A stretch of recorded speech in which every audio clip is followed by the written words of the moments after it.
So this is a Snow Joe electric snowblower. It has a headlight, which I don't think has ever done me any good. I don't really blow the snow in the dark. But one of the reasons I went for this model over other electric models is that it has steel reinforcing down here on these blades that actually throw the snow, rather than just some sort of plastic or vinyl or rubber material, which some of the other brands have just that. Some really stiff rubber. Well, I trust stiff steel better. And it also has a chute. And you can steer this thing. You can adjust the angle by turning this knob, and you can point it down, you can point it up, get that however you like it. And then you can also turn a crank back here that rotates the head. It's just too hard to do one-handed. Usually I have a hold of the handle, but that's what it does. It also comes with this doodad here, which is a device for scooping it out the chute. If it should get clogged with slushy snow, you can scoop it out with this thing instead of shoving your hand in there, which I have had to do once or twice. It's not all that useful. Mostly it's an annoyance because it falls off when you, like, say you bump up against the side of the car or something, and then it falls off and you got to pick it up, stop and pick it up, put it back on. So I'm not totally sold on it, but I am leaving it on there. The other thing is it is powered by an electric cord. But the cord attaches pretty firmly to the Snow Joe. So it's not going to pull loose from Snow Joe, really. And then this is the cord that goes into the motor. So really the issue with the cord is you just got to keep it out of your way. If you don't keep it out of your way and you accidentally run it over, it will eat it. That down there, that end, will suck it up and just kind of chew the wire apart. This was a pretty bad incident I had here, but it didn't get all the way through the insulation, so I still use the cord, but it's really annoying trying to keep it out of the way, but it's not as annoying as all the problems and difficulties of maintaining a gasoline engine, in my opinion. And to actually run the Snow Joe, you pull this lever and you have to hold it. But that itself does not turn it on. First, you have to push this button.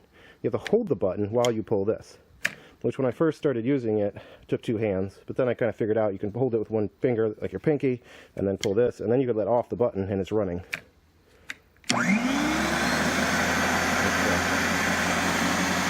Now I'm going to push it into this pile of snow. So now I'm going to push it into this pile of snow that is actually taller than the Snow Joe, so you can see what happens.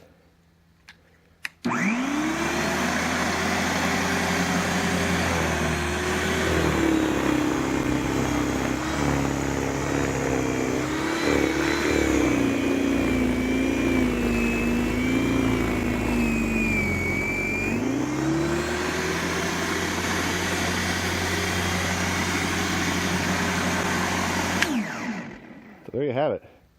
Snow Joe in action.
So there you saw the Snow Joe eating through snow that was all the way up to the height of the hopper, the top of the hopper.